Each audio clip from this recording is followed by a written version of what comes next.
Magandang araw, maestro. Magandang araw, aking mga kaklase.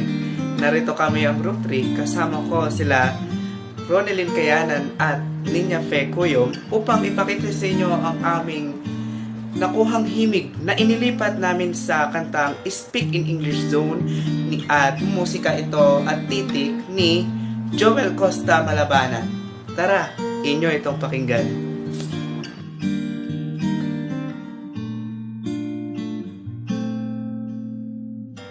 Taong 1898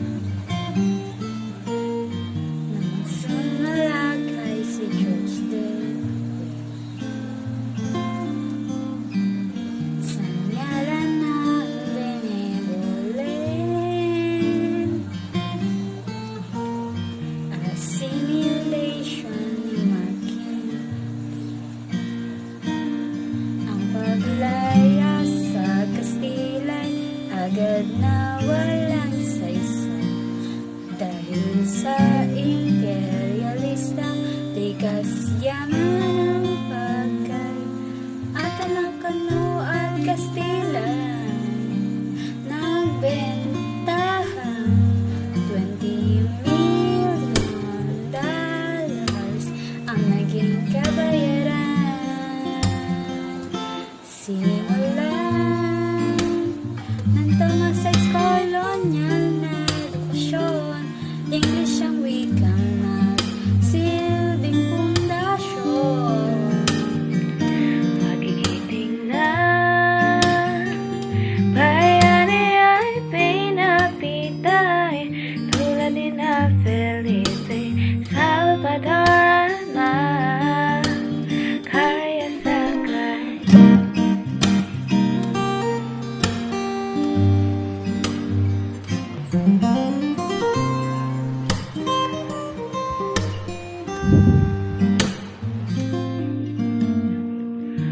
Politika, ekonomiya at ang kulturang popular. Politika, ekonomiya sa aking puso't diwa, English ang dinarasal. Ang bayan ko ay ang Speak English Zone, paghahandang yakapin globalisasyon. Nag-export kami ng manggagawa at kakiba, mga graduates namin nasa call center, nasa call center. Pagkatapos ng World War II, party rights ang sumahan. Nagsilbing tagma ng base militar. Magagawa at magsasaka, inalibing sa kahirapan at labaon sa utang.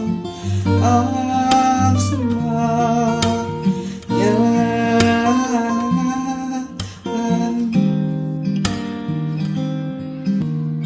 iyong mga nang masimilitan, wala na rin ang two sides.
kabataan ni Riza.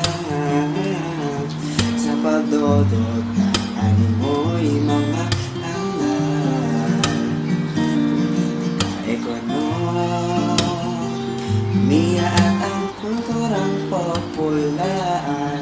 Sa puso't diwa, English ang nagdasal. Ang bayan ko ay inspiration, paghahandang yakapin ng globalisasyon. Mag-export kami ng mga ikaw at caregiver, mga graduates na nasa call center. Ang bayan ko